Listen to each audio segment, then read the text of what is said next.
Çox həssas bir mövzudur. Burada Bəli, sözsüz ki, biz versiya irəli sürəndə də çox ehtiyatlı yaxınlaşmalıyıq. E, Hələlik məlumatımız azdır və gələn məlumata görə Türkiyə o saat Gürcü hökumətindən xahiş elədi ki, o zonanı qapatsınlar və Türk mütəxəssisləri qədər orada istintaq axtarış əməliyyatları aparmasın. Və Gürcülər mən bilən bu tələbi yerinə yetirdilər və hal-hazırda orada iş aparılır. Belə hadisə baş verəndə sözsüz ki, işçi versiyaların içində birincisi texniki nasazlıqdırsa, ikincisi terror aktı. Hansısa diversiya olur.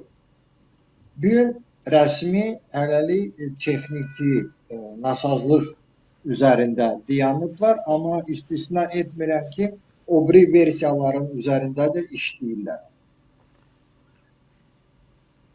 Hər şey ola bilər. Belki biraz gayrikorrekt bir nümunə keçirlərək müqayisə edərəm ayrı bir hadisə ilə. Putin prezidenti hökumətin 50%-dadırsa xatın tərəfçanda orada da qəzaya düşmüşdü və indiyənə qədər məsələ tam açıqlanmayıb. Halbuki Polşa tərəfi praktiki sübut eləyir ki, bu düşünülmüş bir diversiya idi. Sadəcə Rusiya o təyyarənin qalıqlarını istintaq qrupasına təhvil vermir deyənə məsələ açıqlanmır. Burada biz ayrı bir vəziyyətlə rastlaşırıq. Praktiki bütün sübutlar komissiyaya yəqin ki veriləcək və üç tərəfli Gürcüstan, Azərbaycan, Türkiyə üç tərəfli yəqin ki komissiya yaranacaq, istintaq komissiyası və qara qutular tapılıbsa və onlar konkret məsələni açıqlaya bilər. Təyyarə köhnə idisə də, amma ona baxmayaraq uçurdusa və periodik təmir, o kapital təmir və baxış keçirdirdisə, uzun müddət istifadə oluna bilər. Amma o materialın dözməməyi baxımından o termin istifadə olundu da, yorğunluğu, materialın yorğunluğu faktoru da ola bilər. Bütün cihazlar yaxşı işləyir. Orada defekt yox idi. Amma material özü yorulub deyənə hardasa hansısa bir hissə dağıla bilər. Bu versiyada istisna olunmur.